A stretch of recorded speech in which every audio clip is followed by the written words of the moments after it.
So here we are at an overlook somewhere. I'm leaving the overlook itself alone right now because there's people up there. But we're somewhere in Utah. We just passed through Vernal, Utah. Green River, passed over the Green River. It's really a pretty area. My only complaint, I'm trying not to complain about it, but it is kind of bothersome, is that there's a mine on that side and there's a mine over on that side, and so it's just mining noise. You just hear heavy equipment, and there's also mining stuff over there. So it's basically just sitting on an island above all the mines, which is a weird place to be, huh, Rusty? So, but it is it's a beautiful area. You just kind of look past all the mines around you, or all the mining stuff around you. And I'm hoping those people come down somewhat soon because I want to go up there and check it out. Oh, Rusty. Honestly, I might just take a nap and wait for them to come down because I'm tired. And so is Rusty. And so is Sage Monkey. Let's check on Sage Monkey. Rusty, sit. Sit. Stay. Thank you. Stay. What's up, Sage Monkey? Oh, it's Monkey. It's my monkey. Oh, he's tired. He's had an awful day. He's been in the car all day. Really, he's been in the car for like 3 days straight. Of course, he had, free reign over the camper some of the time, but he doesn't like being in the car. Well, he's okay with it when it's not moving. He just doesn't like it when it's moving. It's no fun. Hush, Monkey. Sage Monkey. Sage Monkey. Yeah. He's tired. He had a big time. It's been tough. It's tough being a cat. Schmonkey. Sage Monkey. Yeah.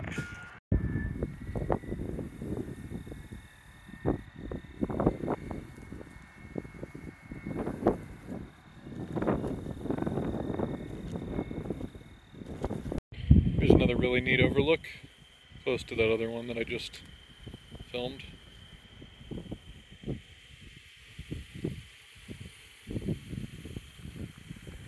Currently passing through a forest in Utah, outside of Vernal.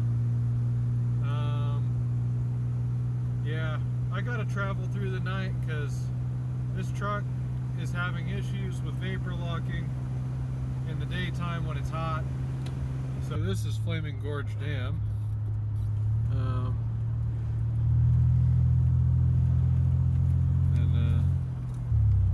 Please tell me I can drive across this. Huh. Fascinating. I know these days a lot of dams you can't drive over anymore, but I guess this one you can.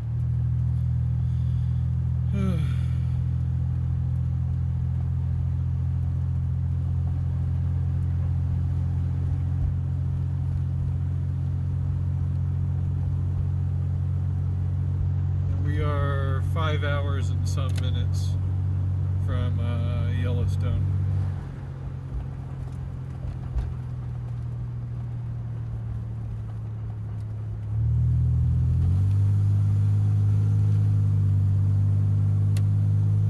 This is all a very beautiful area, although I feel it's wise of me to just go through it tonight instead of stopping, even though this is some gorgeous stuff in the daytime. But I want to try and make a little bit of progress in my journey. So, anyway, that's that.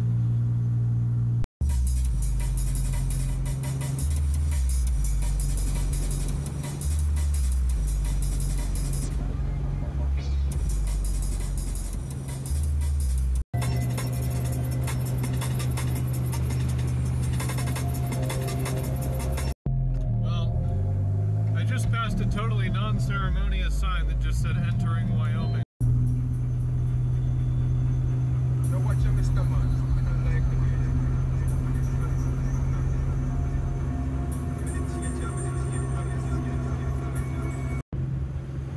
Alright, we're coming into what I can only assume is probably Rock Creek, Wyoming. We're making pretty good time. And this will be our first freeway of the entire trip, actually. I have not touched a freeway yet. I thought I was going to at one point in Colorado, but no, the whole time. By the way, this is what the truck looks like on the freeway. This is pretty much all she's got. I mean, it could go faster, but you don't want to push it too much harder.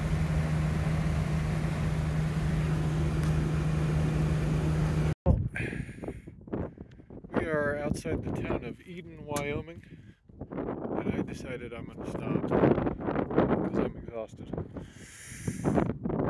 Found a nice big pullout, and I'm just going to roll with that as my location because, yeah, I got zero energy left to drive. Alright, so we're about 4 hours drive away from Yellowstone right now. We're going to call it for tonight. Sage Monkey's in there eating.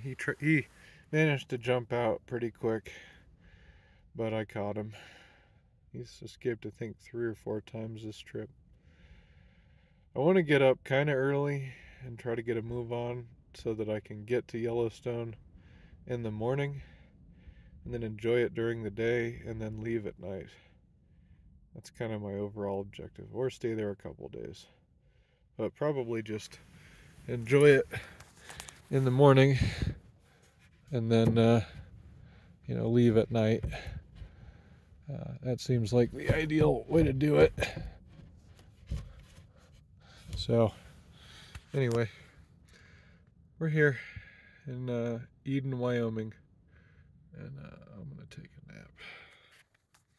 I think it's about 11:30 at night, somewhere in there. Yeah. Oh, all right. Well, this is that point at which I get to negotiate with my animals to let me out of the truck and find out where we stopped, because I really didn't get to look at it because it was nighttime. Definitely today, I think the itinerary is that we're going to go to Yellowstone and then chill there for a while, and then probably do the rest of the trip at night again, since this truck's been having so much trouble in the daytime. Which is kind of sad because I enjoy seeing the scenery, but you do what you gotta do. Oh, alright. So, this is always an interesting routine here. So what we're gonna do, I'm gonna open this up. Oh god, my leg's trying to cramp on me. Shove the cat through and close it so that he can't easily escape, because he is almost impossible to manage. Oh. And then Rusty's interesting because he will listen. He doesn't listen very well. I should probably put some pants on first too. Ugh.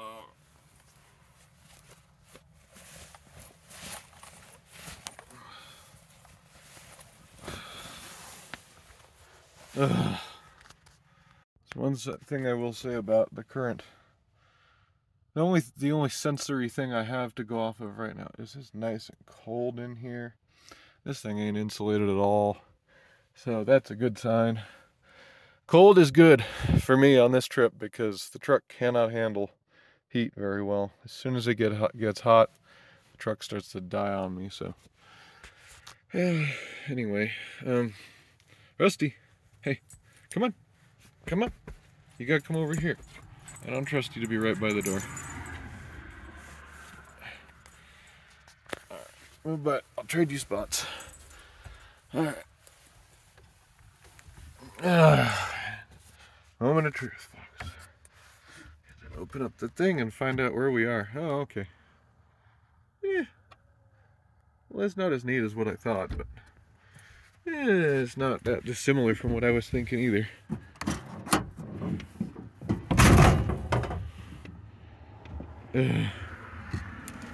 Man. Pick this and kick it open. Yeah.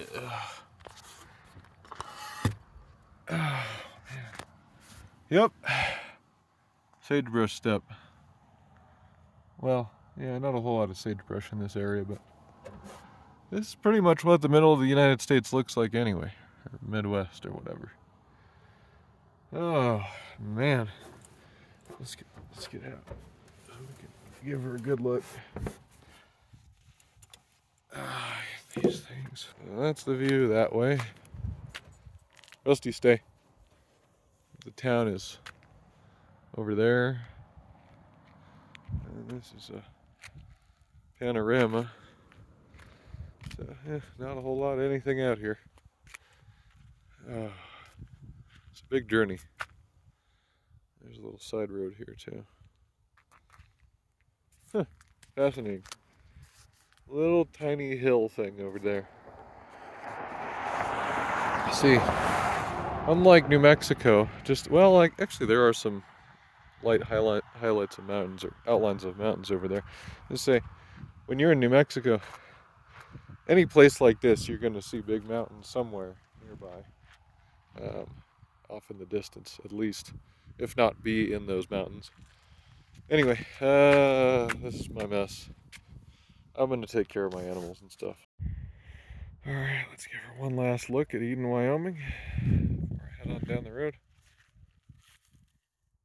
It appears that there is either a big farm or a small town that way. I think that's Eden, Wyoming over there, which wasn't a very big town. But anyway, it's pretty out here. The one thing I'm a little bit sad about, well, quite sad about honestly, because I suspect that the way that this land is being used, I don't know, I'm not going to make any judgments, but this used to be sagebrush steppe. That's all I'm going to say. There's some sagebrush, and this would have covered all of this land. And I can almost guarantee you a lot of what's here now is invasives and things. So, yeah, it used to be sagebrush. There is some sagebrush here and there, but sagebrush steppe is one of the most threatened habitats in North America. It's being converted constantly into farms and ranches and cities and things of that nature. Anyway, my T100 is doing great. Let's get on the road.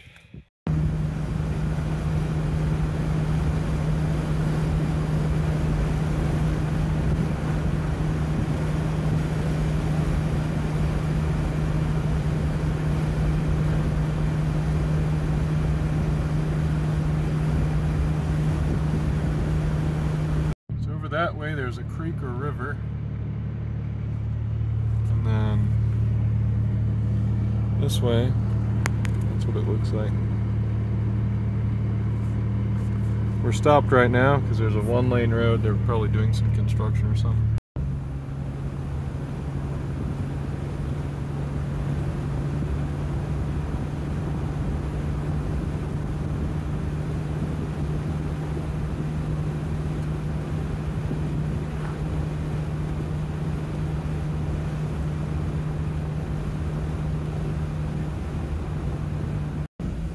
Coming down into some sort of human settlement.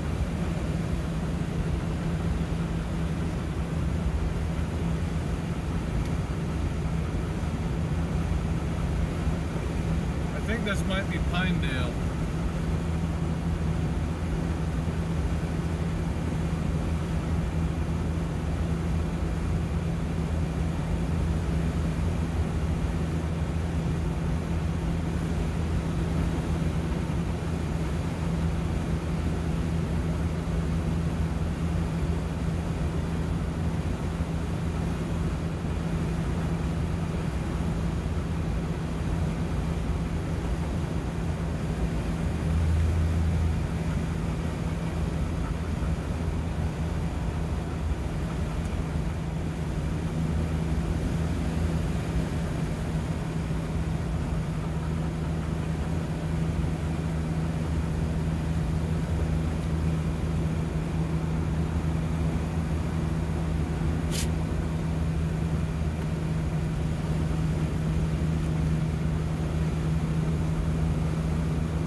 to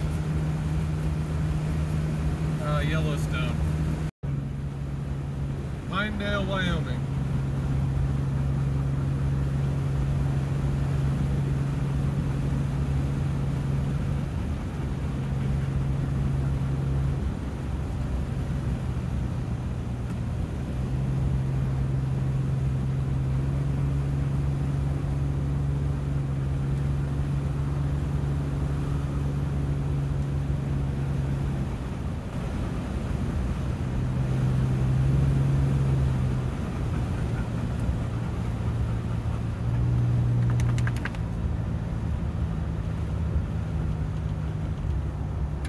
This is the biggest town I've passed as far as population in Wyoming. Well, no, I take it back. The first one, I don't remember what it was called, but it was a decent size. This is a bigger town, with more people in it.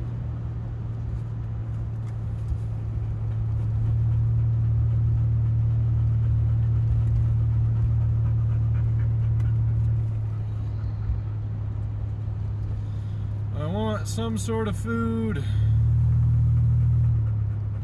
Please give me some sort of food here. Very hungry.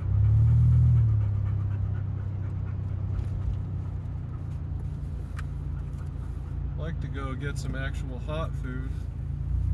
I haven't had any really good hot food since I've been, basically since I left Colorado, so if I could get some real food, that would be nice.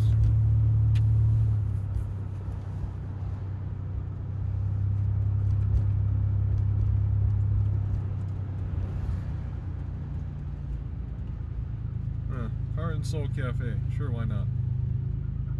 Just have to find some place to park nearby.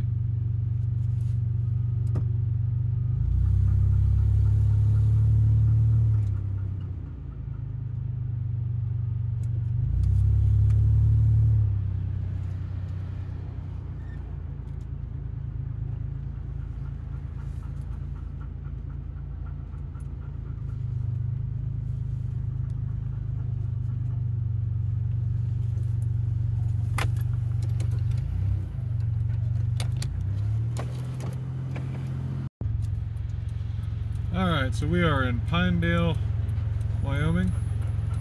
I just ate at the, I don't actually remember what it's called, Heart and Soul maybe? Anyway. Now we're headed again towards Yellowstone.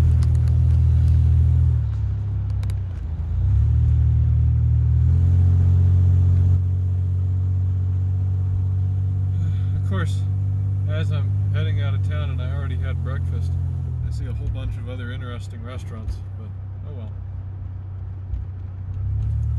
It's interesting that this, you know, I always find it interesting the amount of things people do to the natural environment when they, you know, live in a place. Because everything around us is just open prairie. But then right here they've got all kinds of stuff planted and things.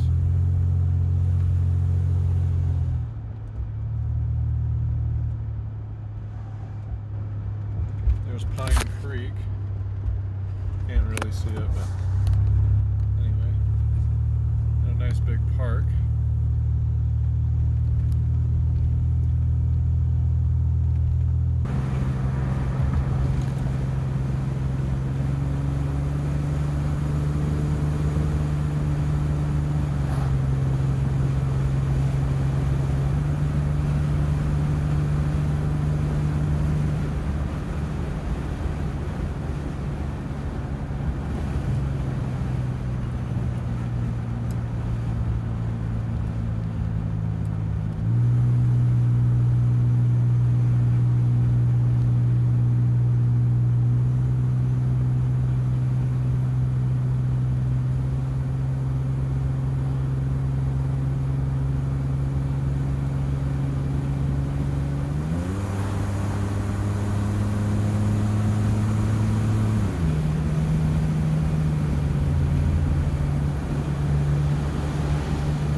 stressful experience out here in Jackson, Wyoming.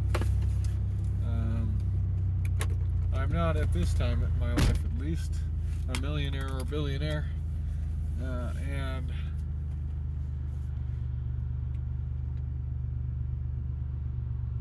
oh man, we're running rough. That worries me a little bit. Anyway, so basically what happened, my truck has been having some issues on this trip, but it's been, you know, fairly consistent, dependable, and I've been able to make it this far without any major breakdowns. But you know, as I was driving out here, leaving Jackson, Wyoming, which to give you some idea of, you know, how this road trip has gone, there were little things like, you know, I didn't eat at any of the restaurants in Jackson because it was way beyond what I can afford right now. You know, and I thought, okay, that's fine, like, I'll come back later, you know. But then my truck puttered out on me on the way out. I was actually entering the Grand Tetons National Forest thing, and I saw, first of all, that it was like $35 a car, and I was like, oh man, I would love to do that, but I probably need to save that money for gas so I could make it all the way to my destination. So I had those thoughts, you know, and then because hiking up there is totally the type of thing I would want to do, you know.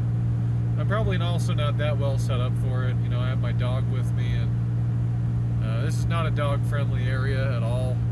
Like, basically everywhere you go, dogs aren't allowed. So anyway, you know, and I have my cat too. So I'm not exactly set up to conveniently go hiking. And I don't have really that good of hiking gear. I mean, I have like a worn-out pair of shoes. So I'm just kind of, you know, I'm at a low point financially. Like, emotionally, I've been doing really well in life, but financially, I'm at a really low point. And so I just need to kind of wait to do any of this stuff. But then my truck dies on me, and I'm already out of town. There's not really any auto parts stores that are open, you know, normal auto parts stores hours. You know, what I expect usually is that they're open until like at least like 9 or 10, you know, just in case if you have some kind of an issue and you need to stop in. Well, there wasn't really anything. There's no AutoZone, no O'Reilly's, you know, up here. It's mostly just mechanic shops. I have towing insurance, but anyway, you know, I can't really afford to take this thing to a mechanic right now. It's kind of, I'm expecting it to make it at least to my destination before I have to do any major repairs. So I was a little distraught to, you know, think that I would have to, you know, do major repairs all of a sudden in the worst possible place, you know. And I did kind of, I have a history of worrying about the worst scenarios. And I did, you know, it crossed my mind of like, I might have to abandon this truck here and just like somehow get to where I'm going or something. But, so my truck started dying. I know it took me a while to get to this, but I had to explain, you know, my situation. But my truck started dying, and I started losing oil pressure. And I started stalling out and losing oil pressure, which is really disconcerting. This truck has a magnetic oil plug, and I don't think the seal is perfect on it. It does leak a little bit. And add to that the fact that I don't have a dipstick either, because this is a swapped engine. The original engine was, I don't know what happened to it, but when I got the truck, it had a swapped engine, and the dipstick the hole for the dipstick tube is not in the right location for this truck, because the oil pan has to have a space for the axle to go through. And so anyway, I don't have a dipstick.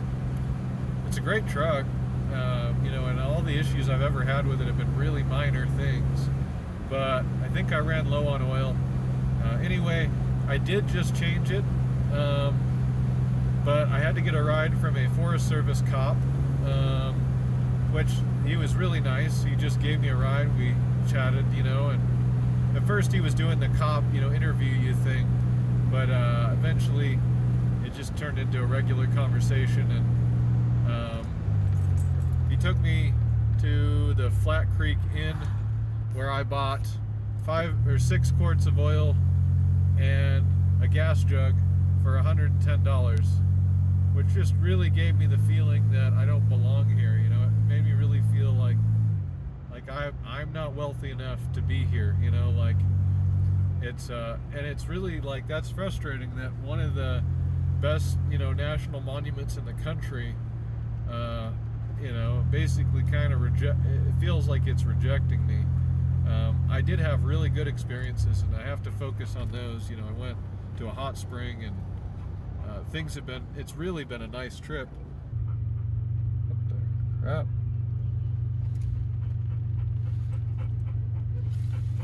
Make sure they're all right. That's a really bad spot to be pulled over. Okay, well, so made it to Spread Creek Campground after running low on oil, losing oil pressure, getting a ride from a Forest Service cop to town to buy oil, and then take me all the way back so that I could do an oil change on the side of the road, and now drive here. We're still kind of low oil pressure, but it seems to be running better. So I'm just gonna roll with it because I don't know what else to do. I might still need I might just need a new fuel pump too. I don't know. It's really hard to say. You know, there's a variety of things that could be, which wouldn't be that big of a deal if I had some money and time right now to just sit and deal with those issues, but I'm not in that position right now. So I'm just going to continue trying to enjoy my little vacation. Alright, well, this is where I woke up today.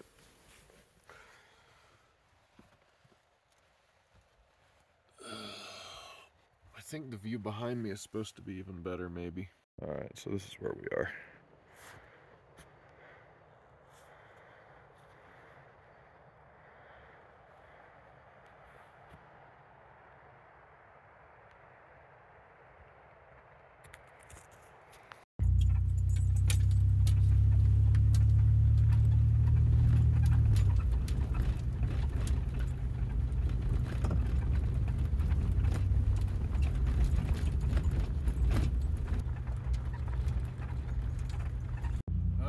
So just paid the fee at the gate for Yellowstone. So if you don't have something I wish I had known before I left, if you don't have a pass for Yellowstone, or for the national parks, which is crazy,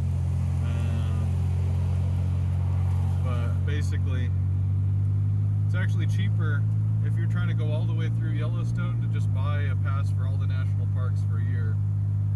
Or it makes more sense because it's 70 bucks to get a pass for Tetons and Yellowstone for a day, which is just nuts. And honestly, I wish I had done the year pass. I'm still not feeling very good, so I'm not all here right now.